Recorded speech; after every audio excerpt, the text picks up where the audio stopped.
It is my distinct pleasure to be speaking with Mr. Charlie Benante, drummer for this little band you guys might have heard of, one of the big four of thrash, Anthrax.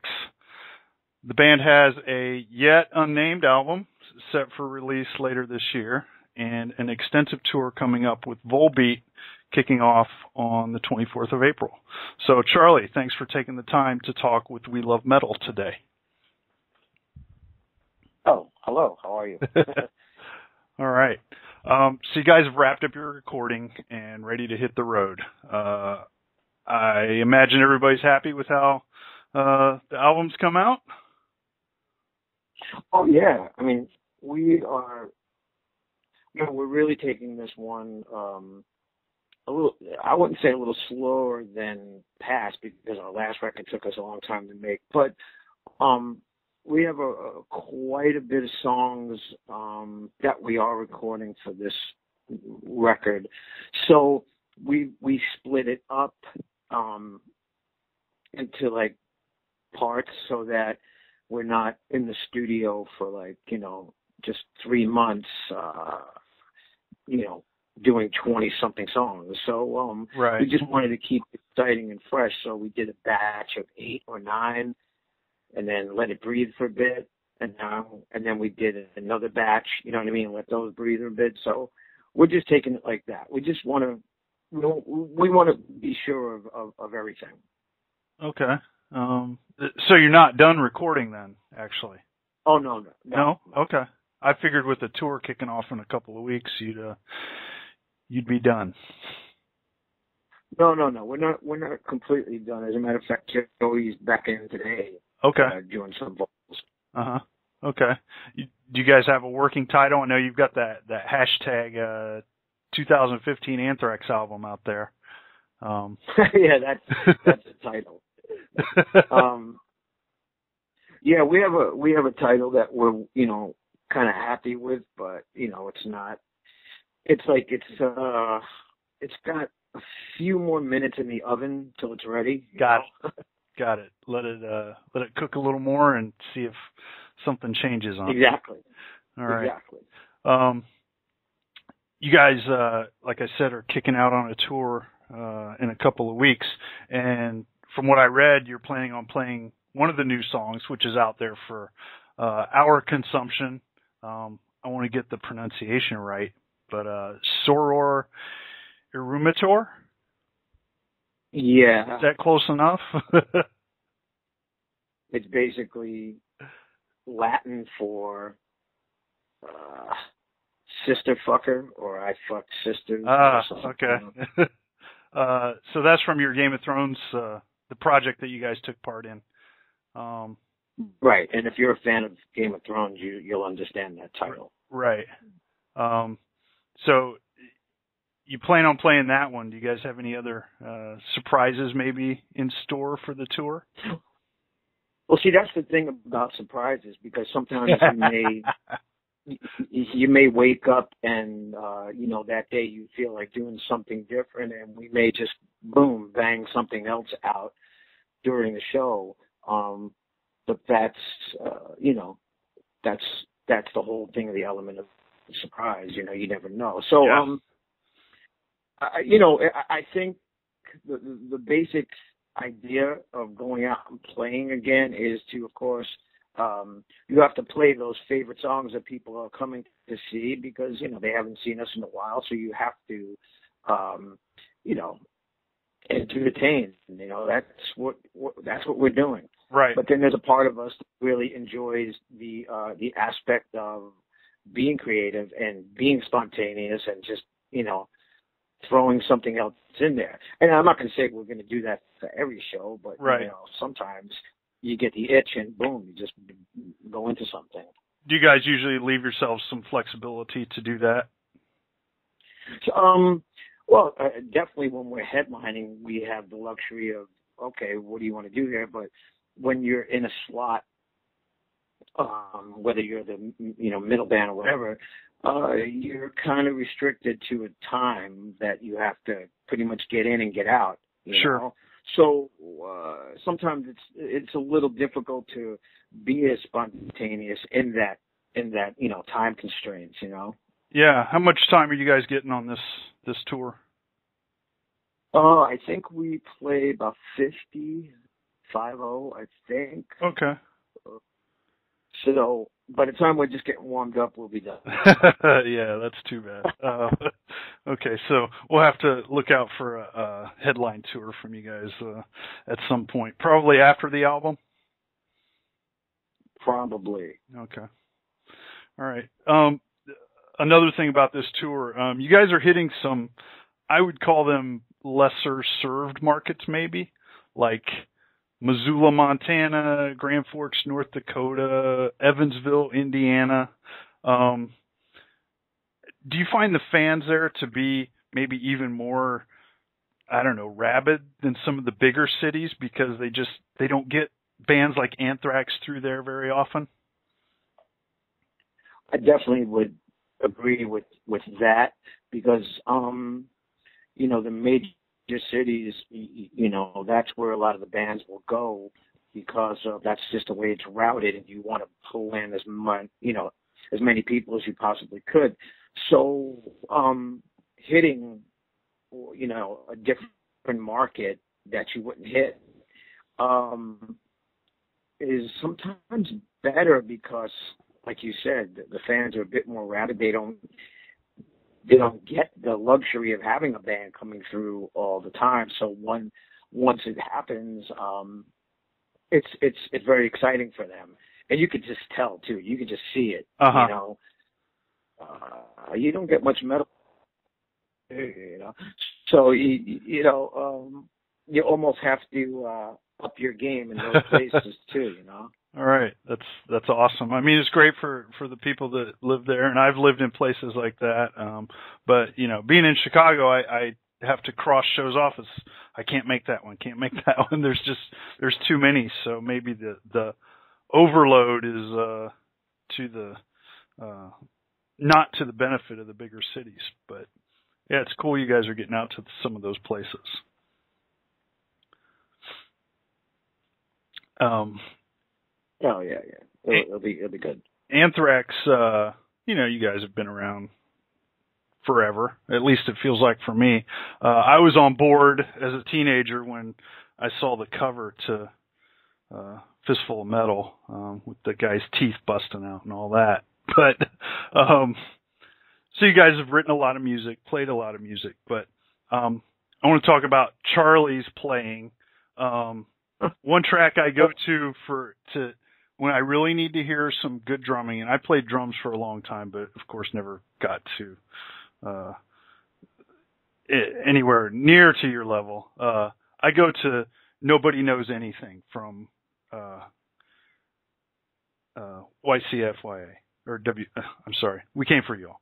So I dig the way you increase the complexity on each of the drum breaks.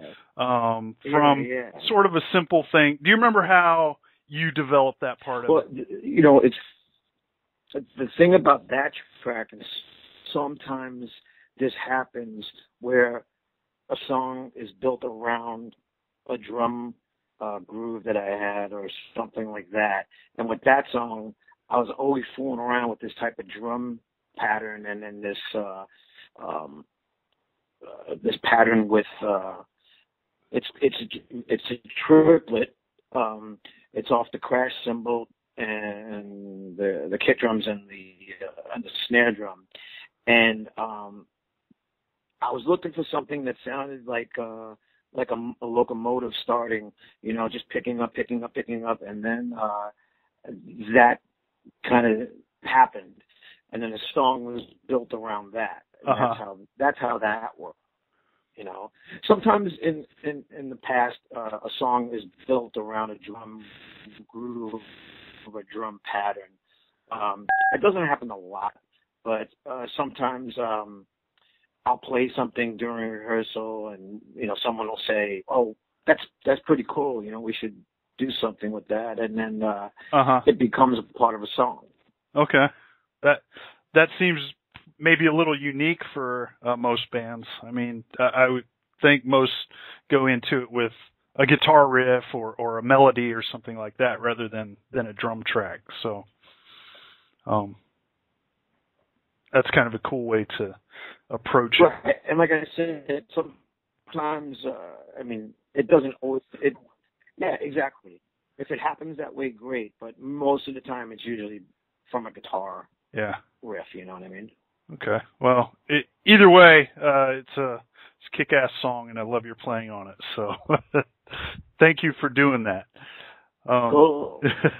Thank you. You guys, several of you guys, I think you, Frank, and Scott were on that metal show recently. And if I remember correctly, you chose Among as your favorite album. Is that your favorite Anthrax album? Yeah. I think I'm on your side, but Persistence of Time is really close for me. I'm wondering, has anybody given you a lot of crap for that choice, or has it been 100%? Yeah, you're right. That is your best album.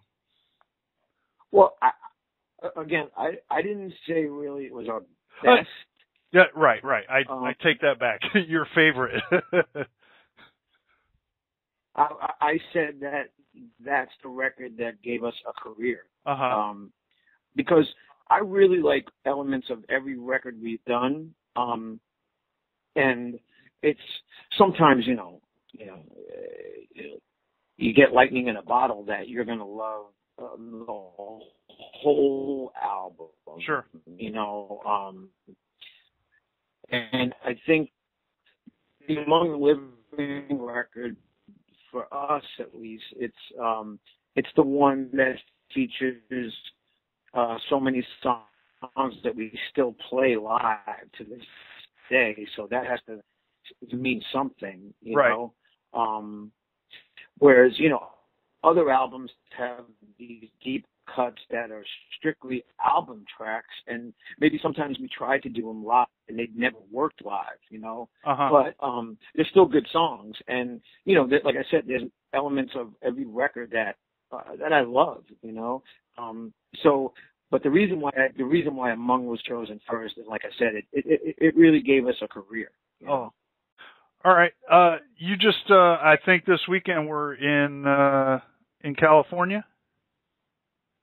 Yeah. With Mr. Kirk Hammett. How did that go? Did you get to play? Wondering. I haven't been to his fest, so. We had a ball. It was so much fun. We started Friday and we did the mystery thing at the Winchester House, which was pretty. It was pretty awesome. I mean, the place is supposedly haunted. And we did this really cool thing there, and myself, Corey Taylor, and John Five, we handed out clues to the guests. And it was a lot of fun. And then we had the dinner thing afterwards, and then you find out who the killer was at the end. So that was fun. And then the next day was the actual fest, where there was dealers there selling stuff, and then we did a horror movie panel, and then we played at the end of the night, and we played some fucking obscure songs that I'm sure a lot of people are like, what is this? We played everything from Venom to a band called Riot, some Scorpions, some Judas Priest. It was an interesting choice of songs. All right. Well, I may have to make it out there someday for that. You are not shy about your love for coffee, and it looks like. Are you trying to release your own brand of coffee? Oh yeah. That's coming up pretty soon. Okay. Which I'm really happy about. It's been a long time coming, and really kind of dove into this. I picked the beans, and it's not just a regular coffee. It's definitely a specialty coffee. It's made up of different blends from all over the world, and I really took my time with it and really got it to be where I want it. Uh-huh. And it's the type of coffee that when you drink it, you really do taste it. You really do taste the kick afterwards. It has a really good taste, and it just, I'm pretty happy with it. Okay. You don't roast your own beans or anything like that? No. I had to go to a roaster. Okay. Yeah. Well, sounds like an interesting hobby, if not an exploit. So, yeah, exactly. all right. So, you guys are once again getting ready for the tour. New album, lots of stuff happening in Anthrax, and in your own business side of things, I guess. So, I want to thank you for taking the time, and I do have one final question for you. And sure. Our website is called We Love Metal. Why do you love metal?